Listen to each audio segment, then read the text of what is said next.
오늘 묵상 무화과 나무와 주님의 친절 마태복음 24장 32절에서 35절 말씀. 우리나라는 사계절이 뚜렷한 나라입니다. 정확한 기억은 없지만 국민학교 지금은 초등학교로 명칭이 바뀌었습니다. 때부터 들었던 문장입니다. 계절만으로도 우리나라가 참 좋은 나라라는 것을 알 수 있습니다. 아쉽게도 기후 위기로 인해 계절이 상당히 바뀐 것 같습니다. 긴 여름과 겨울, 아주 짧은 봄과 가을로 말입니다. 짧은 봄과 가을을 충분히 즐겨야 할 것 같습니다. 느닷없이 꺼낸 계절 이야기는 아닙니다. 우리나라에서는 사계절을 말하라고 하면 을의 봄부터 시작해서 겨울로 끝납니다. 봄, 여름, 가을, 겨울 순입니다. 이스라엘은 어떨까요?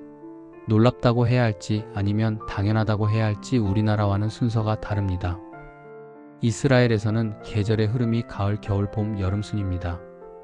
가을에서 시작해서 여름으로 끝이 납니다.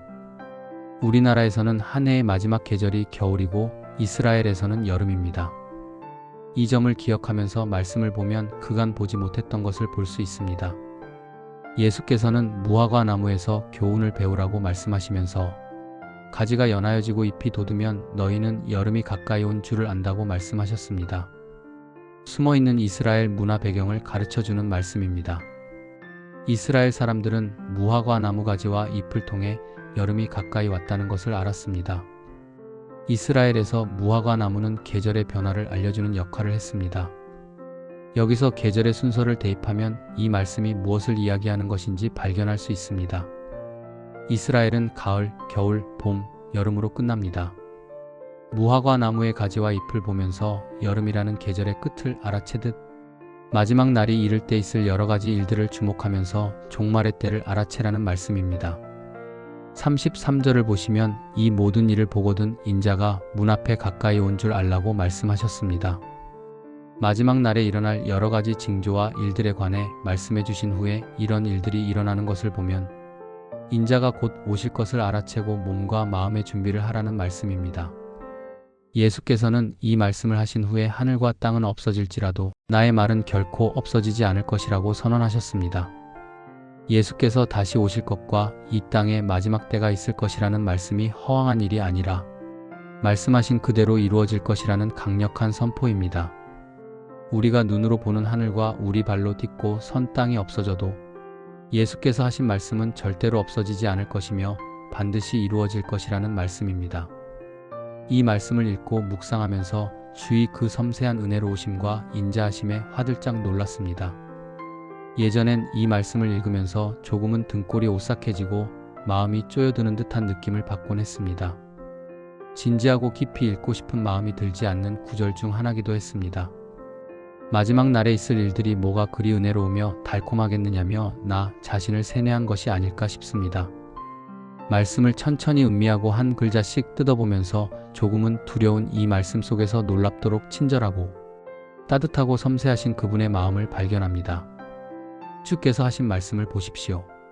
마지막 때가 분명히 올 것이지만 그 마지막 때를 알려줄 징조를 수없이 보여주시겠다고 약속하셨습니다. 무화과 나무를 보면서 마지막 계절 여름을 눈치채듯이 마지막 날을 알려줄 숱한 징조, 절대로 놓칠 수 없는 징조를 통해 인자가 다시 올 것을 알려주시겠다는 친절한 배려와 포근한 은혜의 말씀입니다. 하늘과 땅이 없어져도 이 말씀은 사라지지 않을 정말로 확실한 말씀이라는 것도 알려주셨습니다. 잊지 말고 마음에 새겨두고 마지막 때를 기대하고 기다리며 살아가라는 말씀입니다. 말세, 종말, 마지막 날, 심판의 날과 같은 단어를 접하면 마음이 불편할 수 있습니다. 솔직하게 말해 그리스도인 중에도 이런 말을 좋아하지 않는 사람이 있습니다. 심지어 그리스도인이라고 하면서도 이 말을 믿지 않는 사람도 있습니다. 이상한 일이지요. 이제 이런 단어를 들을 때마다 주께서 다시 오실 때를 여러 가지 징조로 미리 알려주셔서 준비하게 하실 예수 그리스도를 떠올리면 어떨까요? 우리에게 두려움과 공포를 심어주시는 것이 아니라 그날을 준비하며 사모하며 기다리게 하시는 그분은 은혜로우심과 자비로우심을 주목하면 어떨까요? 예수를 신뢰하며 기다리는 사람에게 이 말씀은 두려운 말씀이 아니라 더없이 은혜롭고 달콤한 말씀이 아닐까 싶습니다. 주의 말씀을 기억하면서 다시 오실 주님을 사모하며 여러 가지 징조를 통해 때를 분별할 줄 아는 실력을 길러가는 우리가 되길 기대하고 기도합니다. 오늘 기도 1. 무화과 나무 잎을 보고 여름을 알 듯 주의 다시 오심을 알려주는 주님의 친절한 신호들을 분별할 줄 아는 영적인 지혜와 시력을 허락하소서. 2. 하늘과 땅은 없어져도 결코 사라지지 않을 주님의 말씀을 붙잡고 소망과 기쁨으로 주님을 기다리는 삶을 살아가게 하소서. 3. 한없이 은혜로우시고 자비로우신 주님을 신뢰하면서 주변 사람들에게 다시 오실 예수의 복음을 들려주는 충성스러운 증인으로 살아가게 하소서. 고맙습니다. 복 있는 하루 보내세요.